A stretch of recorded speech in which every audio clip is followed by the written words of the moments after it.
नमस्कार दोस्तों, स्वागत है आपका फिर से यूपिटर पैलेस से क्लासेज में। और आज हम भारत का एंशियंट हिस्ट्री में से जो एक महत्वपूर्ण चैप्टर है मौर्य साम्राज्य, जिसमें हम चंद्रगुप्त मौर्य और उसका सबसे प्रतापी वंशज सम्राट अशोक के बारे में जितने भी क्वेश्चन बन सकते हैं मोस्ट इम्पॉर्टेंट उनको हम देखेंगे। ये आपकी जो आने वाली यूपी पैट की परीक्षा है सन 2022 की, जो 15 और 16 अक्टूबर को होने वाली है, उसमें ये चैप्टर आपके सिलेबस में दिया हुआ है। और ये इतिहास का बहुत ही महत्वपूर्ण चैप्टर है। ये चैप्टर आपकी जो एसएससी की परीक्षा हो, सीटेट की हो, यूपी टेट की हो, एआरओ आरओ, इन सभी परीक्षाओं में ये चैप्टर पूछा ही पूछा जाता है। इनसे एक क्वेश्चन बनना ही बनना है। तो अब ज़्यादा टाइम वेस्ट ना करते हुए सीधा अपने क्वेश्चन पे चलते हैं। तो हमारा पहला क्वेश्चन है, चंद्रगुप्त मौर्य ने नंद वंश के किस शासक को समाप्त कर मौर्य वंश की स्थापना की थी? महापद्मानंद, नंदिवर्धन, राष्ट्रपाल और धनानंद।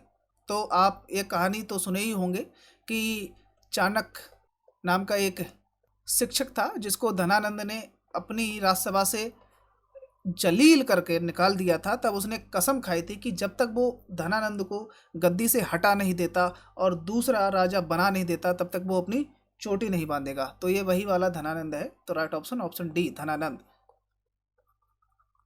तो हमारा अगला क्वेश्चन है, प्रसिद्ध यूनानी राजदूत मेगास्थनीज किसके दरबार में रहता था?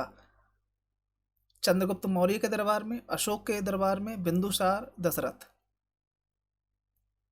तो इसका right option option A, Chandragupta Maurya के दरबार में यूनानी शासक जिसका नाम था सेल्यूकस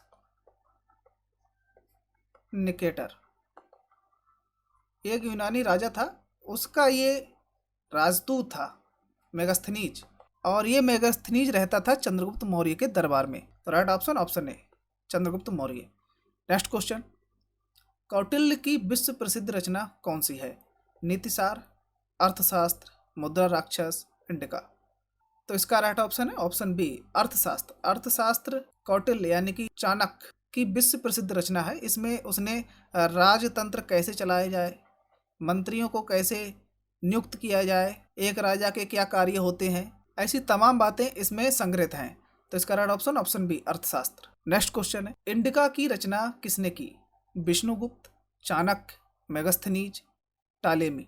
तो इसका राइट ऑप्शन है ऑप्शन सी, मेगास्थनीज ने इंडिका की रचना की थी। और इंडिका में ही जो चंद्रगुप्त मौर्य है, चंद्रगुप्त मौर्य, इसको सेंड्रोकोटस कहा गया है। तो right option option C, Megasthenes.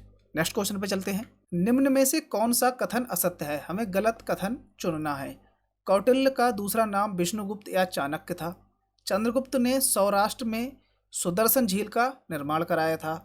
तीसरा है, चंद्रगुप्त मौर्य ने अपने अंतिम समय में जैन धर्म की दीक्षा ली और सिरवड़ वेलगोला में प्राण त्याग दिए। और चौथा ऑप्शन है उपरोक्त में से कोई नहीं।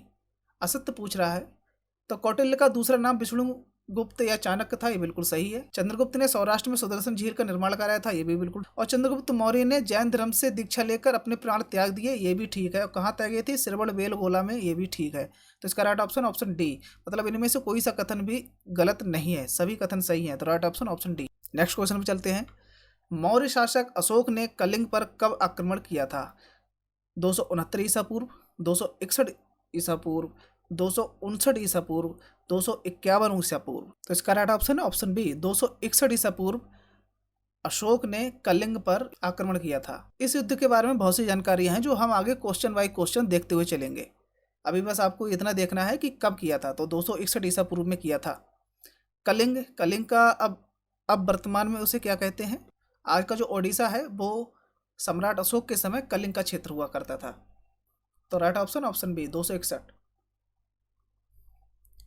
नेक्स्ट क्वेश्चन, अशोक के शिलालेखों का सर्वप्रथम किसने पढ़ा? प्रादेटी फैंथेलर, William Jones, Charles Wilkins, James Prinsep. तो इसका राइट ऑप्शन है ऑप्शन डी, जेम्स प्रिंसेप पहले व्यक्ति थे जिन्होंने अशोक के शिलालेखों पर लिखी हुई लिपि को पढ़ा था। नेक्स्ट क्वेश्चन है, अशोक के किस शिलालेख में उसकी कलिंग विजय का वर्णन है? 9वें में, 10वें में, 11वें में, 13वें में। तो इसका राइट ऑप्शन है ऑप्शन डी, 13वें शिलालेख में कलिंग विजय का वर्णन है। और इसी शिलालेख में उसका हृदय परिवर्तन की बात है। जब उसका हृदय परिवर्तन हुआ तब उसने बौद्ध धर्म अपना लिया। तो राइट ऑप्शन डी 13वां। नेक्स्ट क्वेश्चन, निम्न में किस लघु शिलालेख में अशोक का बुद्धशाक एवं अशोक नाम मिलता है?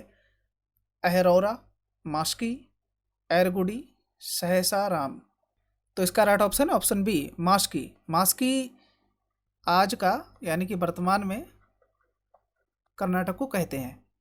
तो राइट ऑप्शन बी मास्की। नेक्स्ट क्वेश्चन पे चलते हैं। अशोक का कौन सा अभिलेख दो भाषाओं ग्रीक और अरामेक से प्राप्त होता है? ये यहाँ पे होगा शर ए कुना, शहबाजगढ़ी, कालसी और रम्मेनदेई। तो इसका राइट ऑप्शन ए शरे कुना। ये कहाँ है? ये पेशावर में है। आज के पेशावर कहाँ है? पाकिस्तान में। तो राइट ऑप्शन ए शारे कुना। नेक्स्ट क्वेश्चन पे चलते हैं। सांची के स्तूप का निर्माण किसने कराया था? चंद्रगुप्त मौर्य, बिंदुसार, अशोक, कनिष्क। तो राइट ऑप्शन है ऑप्शन सी अशोक ने सांची के स्तूप का निर्माण कराया था। सांची का स्तूप कहाँ स्थित है? तो मध्य प्रदेश में। नेक्स्ट क्वेश्चन पे चलते हैं। मेगास्थनीज ने भारतीय समाज का वर्गीकरण कितने भागों में किया था? 4, 5, 6, 7। तो इसका राइट ऑप्शन डी 7 वर्गों में मेगास्थनीज ने भारतीय समाज का विभाजन किया था। कौन कौन से? तो एक था दार्शनिक, दूसरा था कारीगर, तीसरा किसान, चौथा अहीर, पांचवा सैनिक, छठा निरीक्षक और सातवां सभासद। ये 7 तरह के उसने समाज को बांटा था। तो right option D 7। Next question पे चलते हैं। किस मौर्य शासक ने धम्म का प्रतिपादन किया था? चंद्रगुप्त मौर्य, अशोक, दशरथ, कुणाल। तो धम्म संस्कृत का जो धर्म शब्द उसका ही अपभ्रंश है धम्म। तो धम्म का प्रतिपादन किसने किया था? अशोक ने। अशोक की धम्म नीति। धम्म नीति का अर्थ है कि जब उसने कलिंग का युद्ध लड़ा 261 ईसा पूर्व, जिसका जिक्र उसने अपने 13वें शिलालेख में किया था कि जब उसने कलिंग का युद्ध लड़ा और उसका हृदय भयंकर रक्तपात को देखकर विचलित हो गया, तब उसने कहा कि अब किसी राजा, जनता, प्रजा को अपने राज्य के अधीन लेने के लिए ये रक्त नीति को मैं छोड़ रहा हूँ। अब मैं धम्म नीति से अपने राज्य का विस्तार करूँगा। तो उसी को धम्म नीति कहते हैं।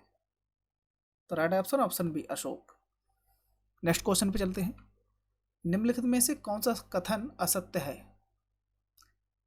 हमें रॉन्ग स्टेटमेंट चुनना है। अशोक के धम्म के प्रचार के लिए महेंद्र एवं संघमित्रा को श्रीलंका भेजा था। महेंद्र और संघमित्रा, महेंद्र उसका पुत्र था और संघमित्रा उसकी पुत्री थी। श्रीलंका भेजा था, ये बिल्कुल सही कथन है। तो ये तो है नहीं। चंद्रगुप्त मौर्य की राजधानी पाटलिपुत्र थी, बिल्कुल ठीक। चंद्रगुप्त मौर्य की राजधानी पाटलिपुत्र थी। इसका जिक्र हमें मेगास्थनीज की इंडिका से मिलता है, जिसमें उसने इसका वर्णन बहुत अच्छी तरह से किया है। जो चंद्रगुप्त मौर्य की राजधानी है पाटलिपुत्र, यहाँ की प्रजा अपने घरों में ताला नहीं लगाती। जो भी कर्मचारी हैं या सैनिक हैं उनके लिए नगद वेतन का व्यवस्था है। राजा अगर बाहर निकलता है तो सोने की पालकी होती है और 3 टाइम निकलता है, या तो उसे शिकार करना है, या उसे युद्ध करना है, या कहीं घूमने जाना है। राजा के प्रांगण में यानी कि आंगन में बड़े बड़े तालाब हैं, उनमें मछलियां हैं, बड़ी बड़ी मोर पाले जाते हैं। राजा के किले के चारों तरफ लकड़ी की एक दीवार बनाई गई है, जिसके बीच में थोड़े थोड़े स्थान छूटे हुए हैं, जिनमें से तीरंदाज तीर का निशाना लगा सकें कभी युद्ध के माहौल में। और सोने चांदी की चमक इतनी है, इतने अच्छे बर्तन है कि आंखें कभी कभी चौंधिया जाती हैं। उसने बड़ा चढ़ाकर इसका वर्णन किया है। सॉरी, बड़ा चढ़ा करके नहीं, सच्चाई। तो राइट तो ऑप्शन बी भी सही है, ये बिल्कुल ठीक है। अशोक के धम्म की परिभाषा राहुलोबस्तु नामक बौद्ध ग्रंथ से ली गई है। ये भी बिल्कुल ठीक है, क्योंकि ये राहुलोबस्तु नामक बौद्ध ग्रंथ से ली गई है। और इन्होंने जो धम्म की दीक्षा जो ली थी वो अपने एक भाई थे उनसे ली थी। राइट ऑप्शन डी होगा, उपरोक्त में से कोई नहीं। ये तीनों स्टेटमेंट बिल्कुल ठीक हैं, इसमें कुछ भी गलत नहीं है। तो right option D. Next question पे चलते हैं। मौर्य काल में विष्टि किसे कहा जाता था? धार्मिक कर को, सिंचाई कर को, निःशुल्क श्रम को, भू राजस्व को। तो इसका राइट ऑप्शन सी निःशुल्क श्रम को विष्टि कहा जाता था। मतलब एक ऐसा श्रम जिसका कोई भी मूल्य नहीं है, फ्री। तो राइट ऑप्शन ऑप्शन सी। तो सम्राट अशोक के बारे में जितने भी मोस्ट इम्पॉर्टेंट क्वेश्चन बन सकते थे वो सभी मैं लेकर आया था। अगर कोई क्वेश्चन रह गया हो तो आप नीचे कमेंट बॉक्स में उसको लिख सकते हैं। मिलता हूँ फिर किसी नेक्स्ट क्लास में, तब तक के लिए जय हिंद।